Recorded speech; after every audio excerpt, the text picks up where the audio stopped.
Have you ever been curious as to what the differences are between the Carter AFB four-rail design for the four-speed cars versus the carburetor design for the automatic cars?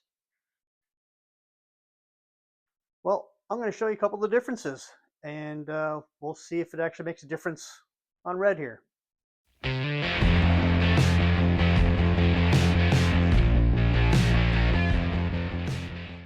everyone, welcome back. Well, probably watched a couple of last videos I had done where I took the throttle body injection off and I put a carburetor back on the car. My intention is to try and make the car as factory as I could now, and I rebuilt the carburetor and put it all back together. Took it for a test drive. I'm really happy with the way it works. But the carburetor I put on was intended for a 4-speed 273 Commando engine, not an automatic. Now, I thought the car drove pretty well, but there are differences that may affect the drivability. So I'm going to walk you through a couple of the small ones, and when I get the carburetor rebuilt, we'll pop it on and we'll take it for a drive and see how she performs.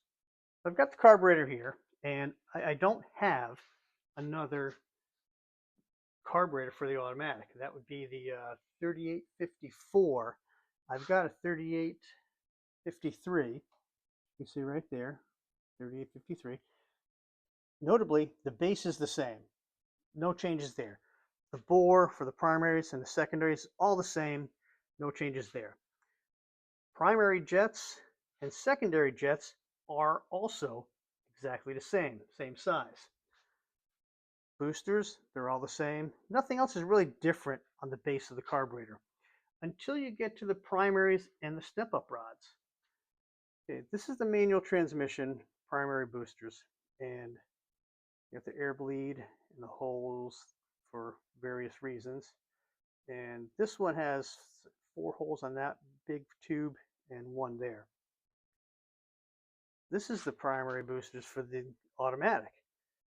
Very different. You got this cutout in the main Venturi that you don't have on the manual. Look at the housings side by side. Take a look at that. I mean, the automatic has got a much taller housing than the manual does. Very different.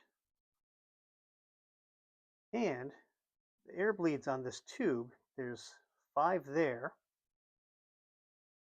And there's like, what, 1, 2, 3, 4, 5, 6 there.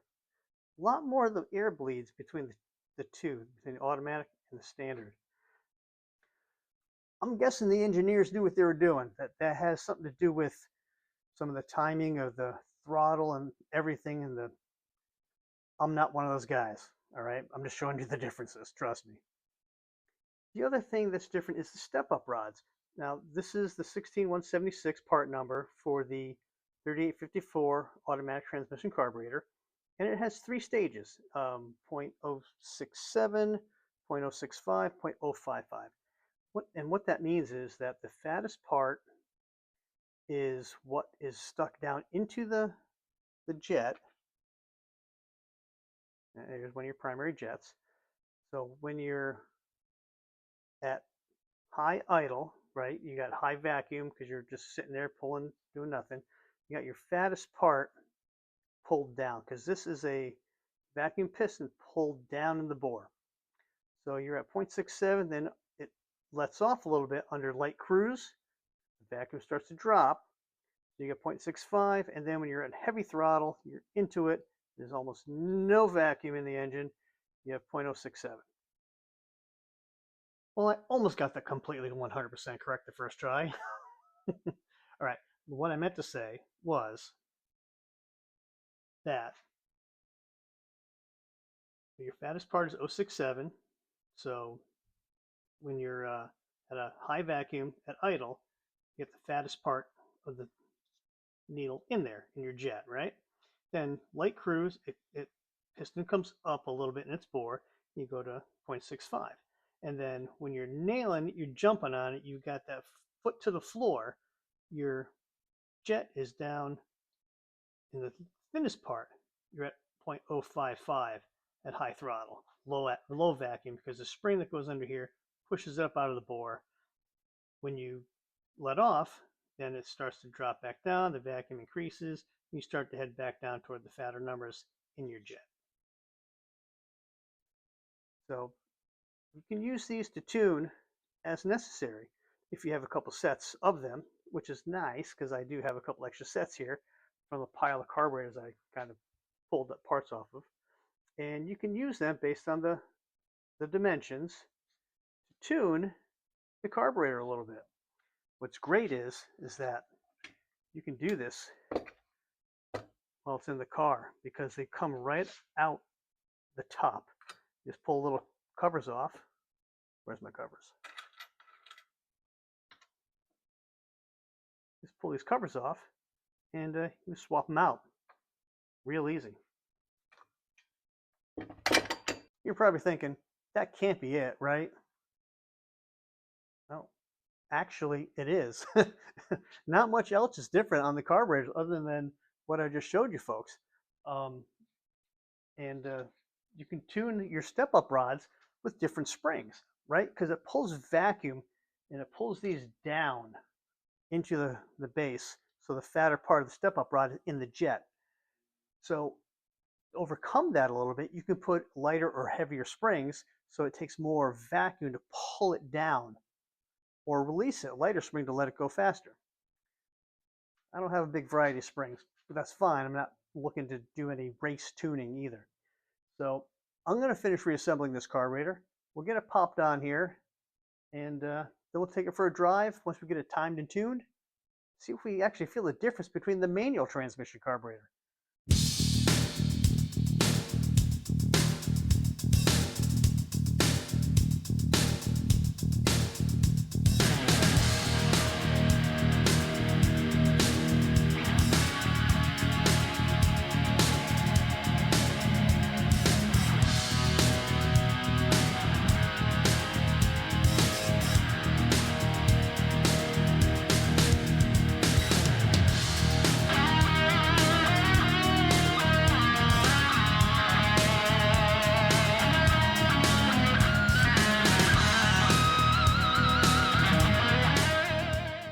There we go. We got it all together.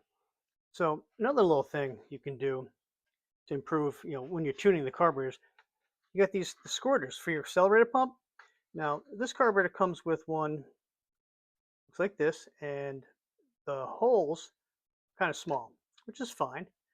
And you have other carburetors that have much larger holes, right? Looks like this one has been, well, it looks like this one may have been cut back. Look like that one. Now, what that does is it doesn't change how much gas that you dump in when you hit the throttle. It changes how fast the fuel dumps in, right? So the one with the smaller nozzle, it'll take a little longer to get all that fuel into the carburetor. The larger one, the larger holes, it'll dump it all right in pretty quickly. Now, the only way to change how much fuel is you change the lever arm on the accelerator pump itself. You get three options. You usually start with the center hole. Yeah, they usually start with the center hole. Let me say it again. You usually start with the center hole, and you adjust from there. They'll give you more or less throw on that accelerator pump, and you can get more volume or less volume that way. But changing the squirter nozzle, or even like the small one, you cut it off, drill it out bigger, changes how fast the fuel dumps in. So since I started off with a 3853 carburetor for a manual transmission car, and I ended up turning it into a 3854 for an automatic transmission car, you're probably thinking, well, how did I get the parts I needed to make the conversion? Glad you asked. Enter the marine carburetor. This is a 3980, and it is intended for 273s and 318s. It could be probably even found on a 340, industrial engines or even marine engines. And the internal components are the same as on the automatic version of the carburetor. So you're also probably asking yourself, why not just fix that up and put the marine carburetor on the car? Glad you asked that. Can't be done. Well, it can be, but you got to be a machinist. Let me show you a few things.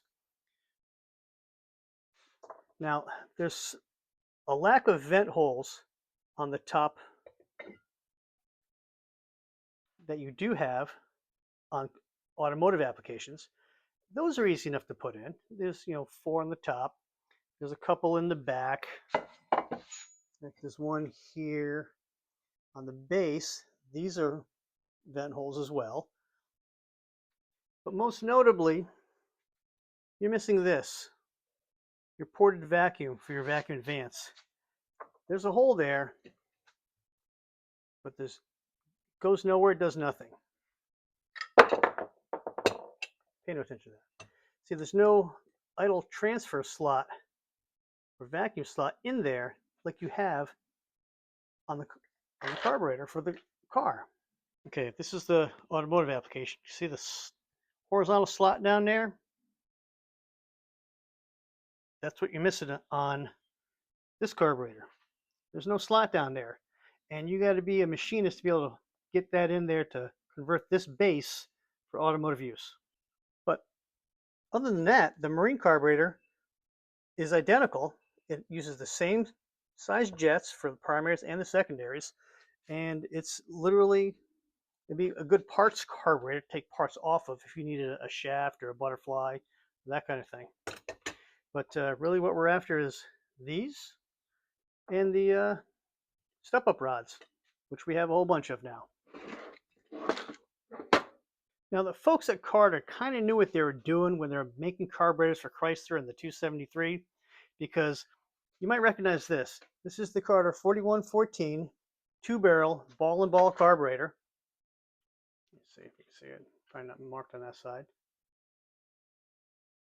Usually they'll say ball and ball over here. This one does not. But made by Carter. AFB, made by Carter. The primary throttle blades are identical in size. Absolutely identical. I've measured best I can the inside of bore on this, on the B&B, and on the AFB, and the primaries and the 2-barrel carburetor are very close to identical. So they knew what size bore, what size throttle blade, and what these engines needed. And I took apart an old carburetor, an old 2-barrel, just to see, and I had one that was like really shot. So that's why this one is all rusty. But yeah, I was kind of shocked. I had to know if they were close and how close. Pretty close. So when you're running your AFB, you're running basically the 2-barrel version of this going down the road. I know it's oversimplifying it a little bit, but you get the drift. So this is together. Let's get that 4-speed carb off. We'll get this one on. We can do some tuning. We'll take it for a drive and see if it makes any difference at all. All right, well, we've got the carburetor on the car. Got it timed up again, tuned up. Running really good. So we're out and about right now, and put some gas in it. We're going to take it for a ride. Fires right up. All right, see what we got. See, we're idling at about, what, 600 RPMs, maybe a little low. We're in gear, foot on the brake. Oops. Oops. One of the things I did when I was stopped a little while ago is I made an adjustment to the throttle pressure lever there. The kick down. Need a few more turns on the rod there so we can get that kick in a little sooner. And that seems to be working much better now too.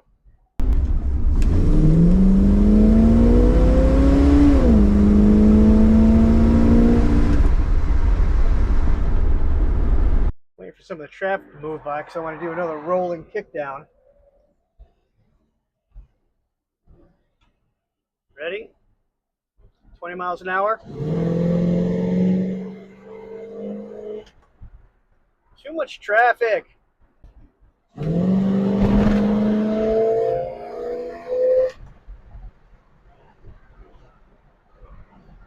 think it's running a little rich. Smells exhausty in here.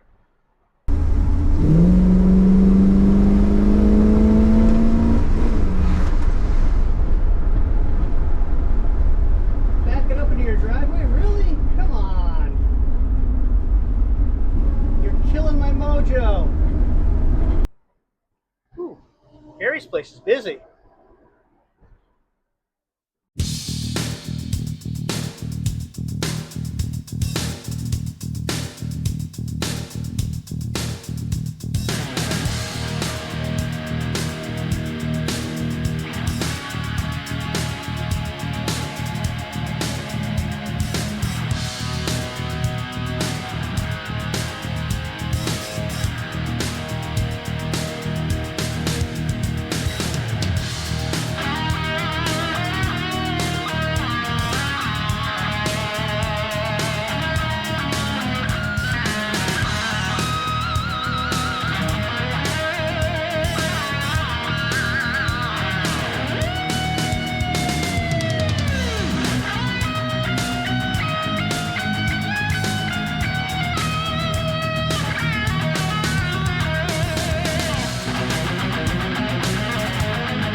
Well, there you have it. Is there a difference between the 3853 manual transmission 4-barrel and the 3854 automatic transmission 4-barrel? Heck if I know. I mean, the car runs great. It ran great with the manual transmission 4-barrel. It runs great with the automatic transmission 4-barrel. Those little differences in the venturis, it must do a little bit of something, a little bit extra timing, a little more fuel right when you got to get off the gas at a stop sign. I got to think that the engineers knew there was something with the torque converter and a clutch, the timing of that needed a little different carburation on the primaries. So minor differences, they must make a little bit of a difference, but I couldn't see it. Not by the feel, seat of my pants kind of a feel. But you saw how the car drove. You heard, I don't know, maybe the tires broke loose once or twice. It was an accident. It was some gravel. But it runs strong, which I'm happy about.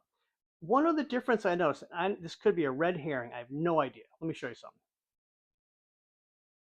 The carburetors I got from the gentleman, many of them were already disassembled, cleaned, and waiting to be reassembled. This is a 3853S 4-barrel carburetor for a manual transmission car. All right. Notably, take a look at the top plate. Right. Get your accelerator pump arm here and your choke lever there. This is the one I took off the car. It's a different top plate. It's got an extra lever here with a vent. Now, I have no idea if this went on top of, the base, if this was just mixed and matched. I mean, if you look at the front and the back, and the front and the back here, that's different. I don't know. I mean, could it be the difference of the carburetor I used? Was that for a California car? The emissions? Early carb stuff they were doing, with the breather and whatnot? I have no idea. Could it be it's the wrong top on that base? It's possible. I have no idea. But I just wanted to point that out to you, that this one dirty carburetor, I'm pretty sure has never been apart and it's probably 100% from the factory. And the other one was disassembled, and this top may not be the right top for that carburetor. Don't know. Anyway, I want to thank you all for watching. Thank you for coming back. I appreciate you. If you like what we're doing here, smash the like button, and I'll catch you next time.